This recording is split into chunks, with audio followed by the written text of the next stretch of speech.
So this isn't my typical video, but I wanted to share some information with people who might be traveling from the US to Mexico by car.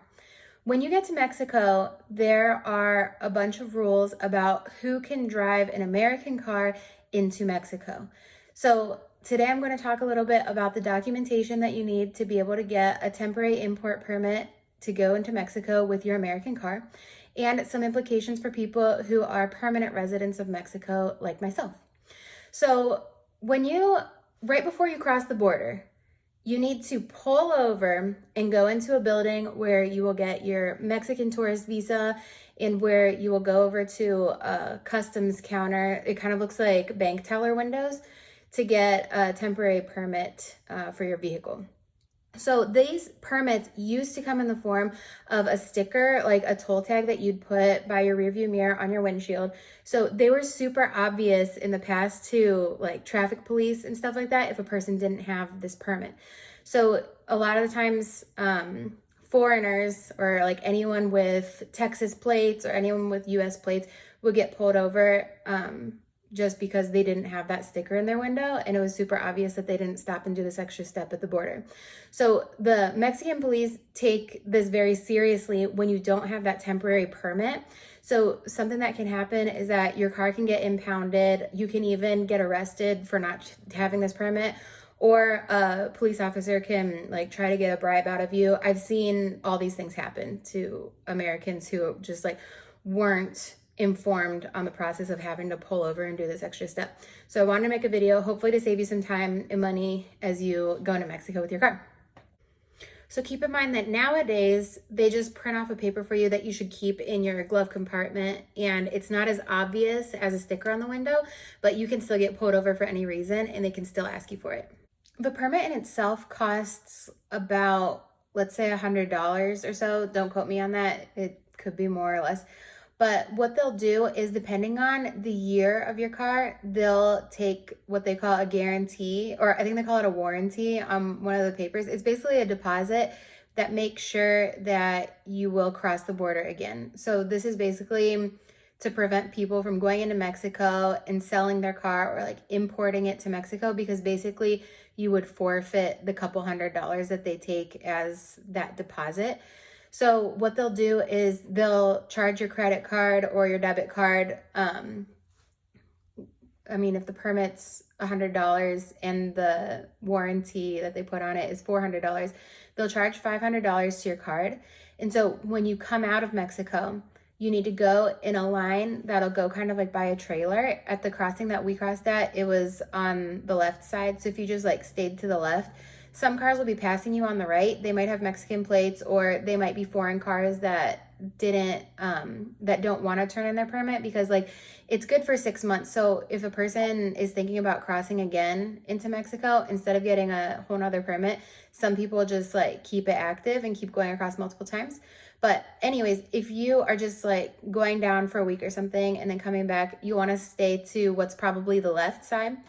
And basically you'll give them all the papers that they gave to you once customs gives you that permit, and you'll hand them to the officer. They'll take a picture of your VIN number on your windshield, or in our case, they opened up our car door and took a picture of like some stickers that we have on the inside of the door. I think it's probably the VIN number again. But once all of that's processed, they'll deposit you back into your account the deposit that you left originally.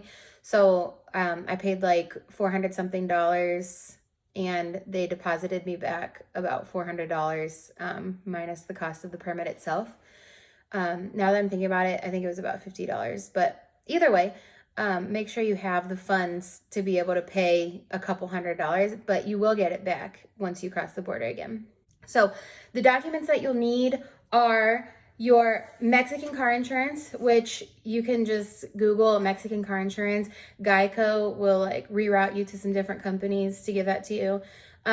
Keep in mind, all these documents need to come with a copy of them. Any type of paperwork stuff that you do in Mexico has to have multiple copies. Instead of spending the money and waiting in the lines for copies at that place, I would recommend just having all your copies with you to save you an extra step and like just extra conversation that sometimes happens, extra miscommunication. Even the people that run the copiers can get to be a little annoying.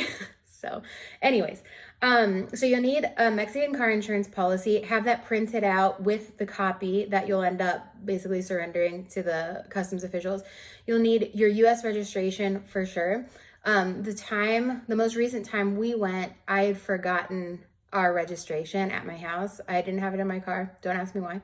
So I ended up having to stop by we have Texas plates. So I was able to stop by at a tax office and they were able to print me out a certified registration. But had I not done that, we wouldn't have been able to cross into Mexico with our car. You have to have your US registration. You also need proof of US insurance. I'm not sure if this is a complete requirement, but the guy ended up asking me for mine, and you're kind of at the mercy of what they ask you for. So it's best to take more documents than less, just in case. And then you'll definitely need your passport. Right there in that same building, there will also be a Mexican immigration stand, and you have to stop by there and get a tourist visa using your US passport, or if someone's a Mexican citizen, they should also get a tourist visa. I know it seems a little redundant, but you have to have that tourist visa in order to be able to get this temporary car permit that I'm talking about. So one special case is when you have a Mexican green card or you have permanent resident status. I have this because I lived in Mexico for 7 years. I got married there. I had jobs. I had a baby there. So during all of that time, I was getting my Mexican permanent residency. So it's something that never expires. So I now live in the United States full time, but I've kept a Mexican permanent residency active just in case I were to move to Mexico again, or in case I would like to work there or retire there or something like that. I would be able to move back into the country and do that. So a complication with taking an American car into Mexico is that if you have permanent residency status, or if you are just a Mexican citizen without having US citizenship, you cannot drive an American car in Mexico. And that's something that I wasn't aware of when I tried to cross most recently.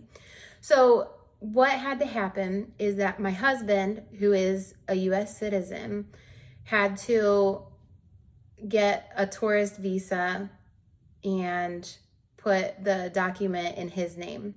Since the car is in my name though, we needed to have our marriage certificate.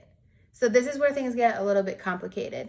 If you are going into Mexico and you yourself can't get this permit, like I couldn't because of my immigration status, you will have to have someone else with you that has permission to drive.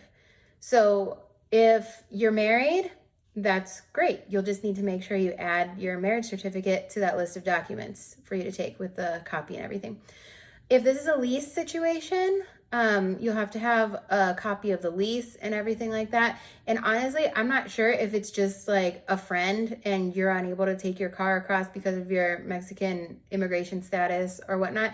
But I just wanted to make this video because it tends to get a little bit hairy when someone's a permanent resident or when someone is a Mexican citizen but has an American car.